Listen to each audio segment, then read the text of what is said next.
buvau taip susirūpinusi dėl visų nelaimių, kad man tai nepadarė jokio įspūdžio ir nesijaučiau pagirta. Bet ar galėjau galvoti apie tai, kai aplink tvyrojo sumaištis, pavojai ir liūdesys? Gatvėse matėsi tik liūdna kareivių ir karininkų procesija. Negalėjai atskirti nei kariuomenės rūšies, nei rangų. Visi apsirengę labai grotestiškai, su juokingomis aksominėmis skrybėlėmis vietoj šalmų.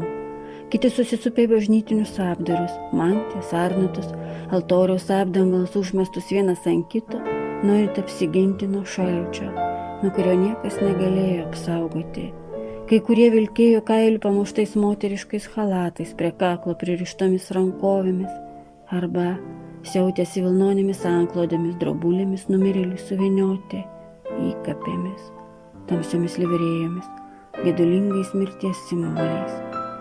Jie ėjo pirmyn, šio istorinį maskaradą demonstruodami didžiojo užkariautojo išblėsusią šlovę.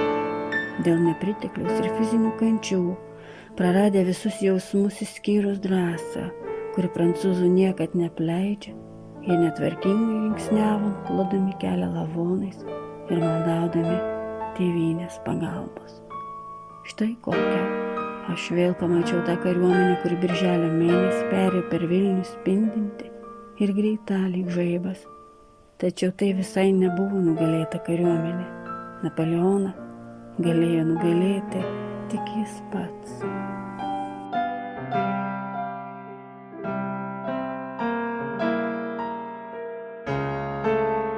Visi bėgo iš Vilniaus, draugai, giminės, pažįstami. Atsisveikindami klausinėjo vieni kitų, kur susitiks, kada ir kaip. Kalbėjo apie neaišku nelaimingosios Lenkijos likimą, kiek kraujo už ją išlieta ir kiek dar reikės išlieti.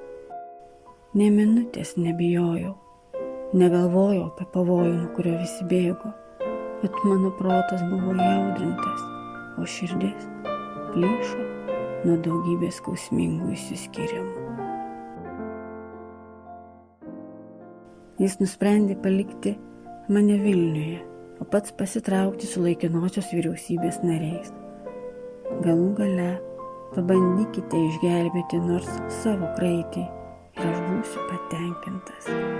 Klausiausi tėvo sėdinčio prastai apšviestame kambaryje, apie tai vaikštinėjo lėjo ašaros, mintis, kad greitai liksiu viena ir dar tokiu metu, kai neaiškus Vilniaus likimas, be tėvų, be draugų, be globėjų, mane slėgė ir žadino karščiausią norą išvykti iš šalies.